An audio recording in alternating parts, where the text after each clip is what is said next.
শুভ সকাল বন্ধুরা। আমি ভালো আছি, তোমরা আশা করি সবাই খুব ভালো আছো। আজকে সকাল সকাল অন্যান্য কাজ সেরে তাড়াতাড়ি চলে এসেছি ছাদে, কেননা ওই যে পদ্ম গাছগুলো দেখেছিলে না, পদ্ম গাছগুলো এবার বড় বড় পাতা হয়ে যাচ্ছে, সেগুলোকে একটুখানি স্থানান্তরিত করতে হবে। মানে যেগুলো ছোট পাতা আছে সেগুলো জল চেঞ্জ করে ওখানেই রাখবো, আর যেগুলো বড় পাতা একটু হয়েছে সেগুলোকে আবার একটা মাটির মধ্যে পুঁতে তার মধ্যে আবার জলের মধ্যে ভাসিয়ে রাখতে হবে।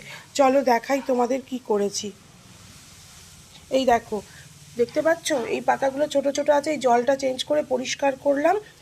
আর এই দিকের এইটাকে একটা মাটির মধ্যে দিয়ে বীজগুলোকে পুঁতে এগুলোকে আবার ঠিকঠাক করেছি।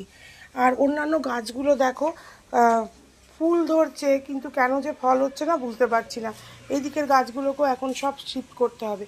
আর দেখছো গাছে কত স্থলপদ্ম হয়ে গেছে, ওগুলোকেও এখন তুলতে হবে। তো চলো বন্ধুরা কাজটা করে নিই।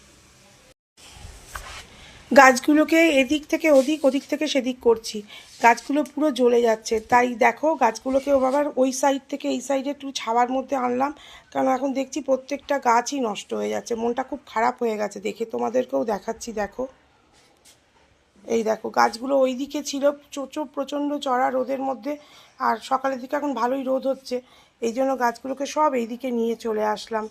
এদিকে নিয়ে চলে আসলাম। আর এইদিকে দেখো গাছের স্থলপদ্মগুলো একদম হাতের নাগালে চলে এসছে।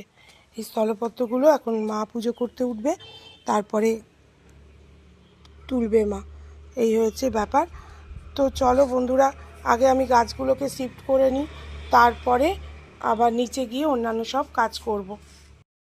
অন্যান্য যে সমস্ত ছোট ছোট পাতা ছিল সেগুলোকে পরিষ্কার করে আবার ছাদ থেকে নিচে নামিয়ে এইখানেই রাখলাম। কিছু কিছু থেকে বেরিয়ে গেছে শিকড় মতন, দেখি এগুলোকেও আবার অন্য কোনো একটা বড় টবের মধ্যে। এদিকে মা রান্না করছে। আজকে আমি তো রান্নার দিকে যেতে পারছি না, কারণ অন্যান্য কাজগুলো করতে গিয়ে রান্না করতে পারছি না। এবার মা রান্নাগুলো করছে, আমি ওপর থেকে নেমে আসলাম।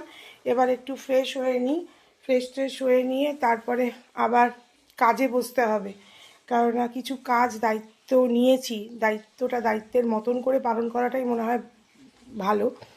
তো সেই জন্য আমাকে সেই কাজগুলো করতে হচ্ছে বলে এখন কদিন ধরে আমি কোনো কিছুর দিকেই দেখতে পাচ্ছি না ঠিক মতন। তো চলো কাজগুলো করে নিয়ে ফ্রেশটা হয়ে এসে কাজগুলো করব।